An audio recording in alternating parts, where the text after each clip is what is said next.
Good afternoon बच्चों। हमें आशा है कि आप घर पर स्वस्थ और अच्छे होंगे। कल शाम में लाइव वीडियो नहीं प्रसारित हो पाई थी, किसी कारणवश नेटवर्क गड़बड़ था।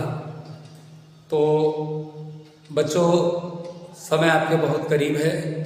जैसा कि आप टाइम टेबल भी निकल चुका है, हाई स्कूल इंटरमीडिएट पढ़ने वाले बच्चे 22 फरवरी से पेपर है।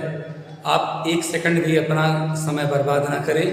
इस समय आपको जितने भी समय बचे हुए हैं बहुत ध्यान केंद्रित करके आपको पढ़ना है।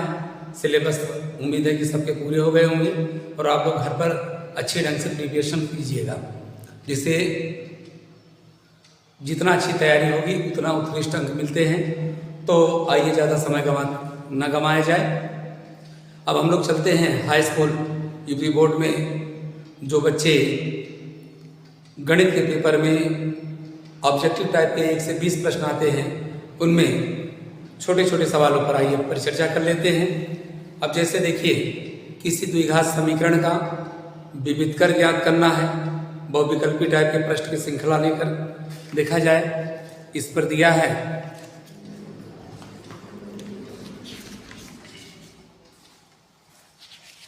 सेट में दिया है,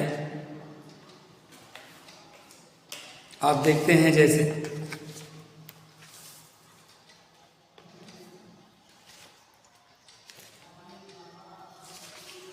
जैसे बच्चों देखा जाए, इसमें दिया है प्रश्न में द्विघात समीकरण का क्या करना, आपको विविधकर ज्ञात करना है। तो विविधकर कैसे ज्ञात करते हैं उसमें देखोगे आप, दिया है द्विघात समीकरण है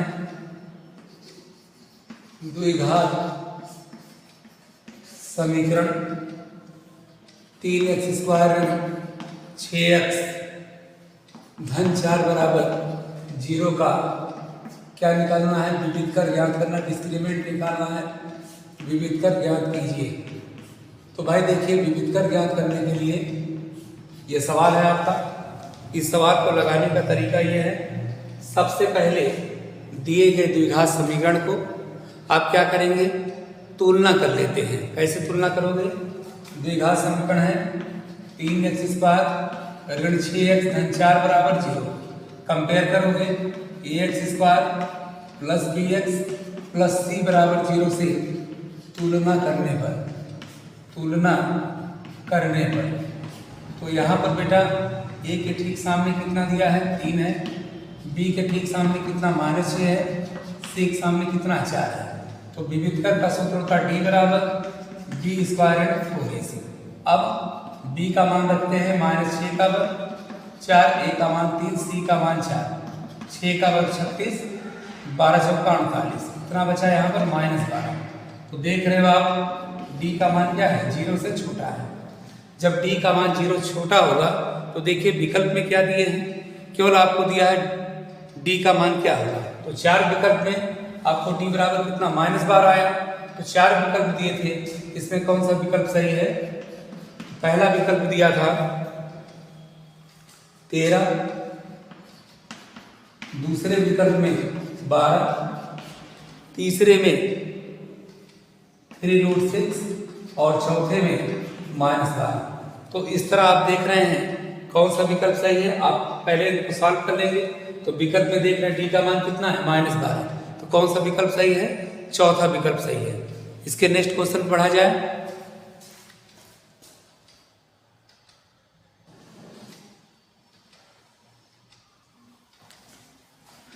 अब दूसरा प्रश्न देखते हैं।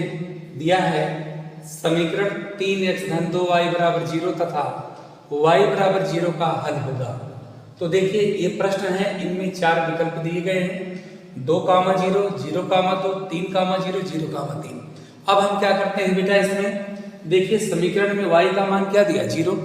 तो लिखोगे दिया गया समीकरण है, चूंकि बहुविकल्पी है तो ज्यादा सॉल्व नहीं करना है, ये सरसरी नजर में आपको बता दिया जा रहा है। अब दिया गया समीकरण है, इसमें क्या करोगे, y बराबर 0 बैठा दीजिए। जब बैठाएंगे 3x 2 × 0 बराबर 0, 3x। अब देखिए 2 में किसी संख्या से गुणा करेंगे तो क्या होगा, 0 से गुणा करने पर 0 आता है। 3x बराबर 0, तो 0 माइनस 0 क्या होगा, तब भी 0 होगा। तो x का मान क्या, 0 भागे 3, कितना आ गया 0। तो आप देख रहे हैं इनमें अब आपका इसमें विकल्प चुनना है आपको, तो कौन सा विकल्प सही होगा, बराबर 6 दिया है बेटा। इतना बराबर जब 6 है, तो जब 6 होगा आपका, यहाँ 6 है, तो ये पाओगे आप 6 माइनस 0, तो 3x बराबर हो जाएगा 6 के। तो x का मान होगा 6 भागे 3, 3 दूना 6। तो देखिए आपका क्या मिला, x का मान कितना मिल गया, 2 मिल गया, और y का मान 0। तो विकल्प में देखिए कहाँ मिल रहा है, आपका पहला विकल्प सही है। कौन सा विकल्प सही है, विकल्प संख्या ए सही है।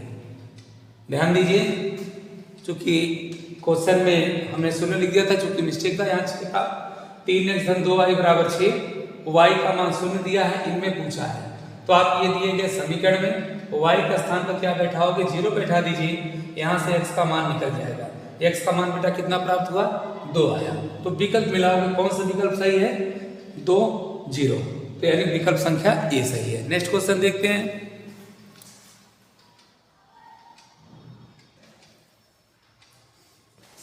अब बच्चों हम लोग देखते हैं प्रश्न संख्या 3 पर दिया है, यदि समीकरण x² धन kx ऋण 6 बराबर 0 का एक मूल माइनस 2 है, तो k का मान ज्ञात कीजिए।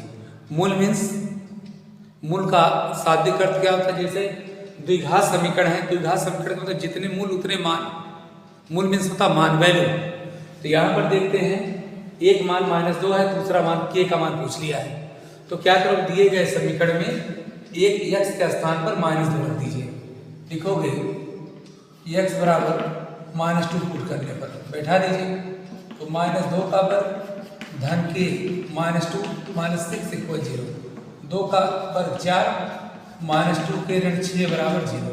अब आप पक्षांतर कर लेना, 4 - 6 बराबर +2 के, 2 के बराबर होगा। देखिए 4 में से 6 घट गया, चिन्ह माइनस अधिक है, तो k का मान 2 भागे 2 कटकर कितना है, -1।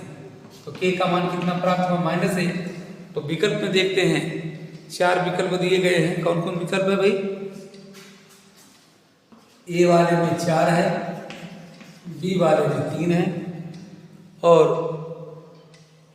सी वाले में -1, डी में +1। तो देखिए आपको इनमें से कौन सा विकल्प सही मिल रहा है। तो आप देख रहे हैं आपका उत्तर कितना है, k का मान -1, तो विकल्प संख्या कितना सही, C is the right answer. Okay, आगे बढ़ा जाए।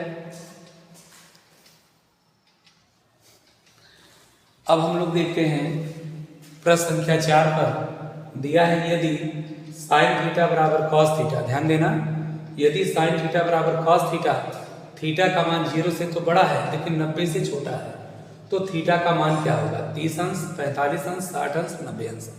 तो आप अच्छी तरह जान लें, त्रिकोणमितीय सारणी में यदि आप देखोगे वहाँ साइन cos tan cot से cosec बना हुआ है, तो देखेंगे उसमें साइन और cos का मान, वह थीटा का मान जहाँ पर दोनों कोण बराबर होते हैं, वो कोण कितना बनता है, 45 अंश होता है।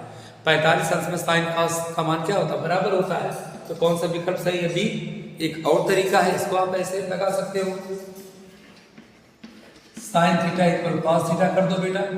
हमने cos से भाग दे दिया दोनों तरफ, cos थीटा 1, तो tan थीटा बराबर कितना आया, 1 आया।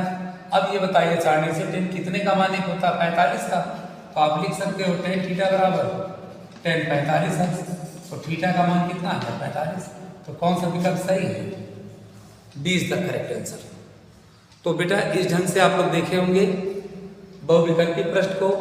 आप बोर्ड परीक्षा में बैक साइड पर वहाँ रफ लिखकर सॉल्व करके काट दीजिएगा, तो वहाँ देखेंगे आप सॉल्यूशन हल करेंगे, हल करने के बाद जो मान सही बनेगा वही पर आप टिक लगा देंगे। तो बेटा इस ढंग से आपको हमने 4 प्रश्न बताए। इसी प्रकार और भी प्रश्नों की श्रृंखला जारी रहेगी।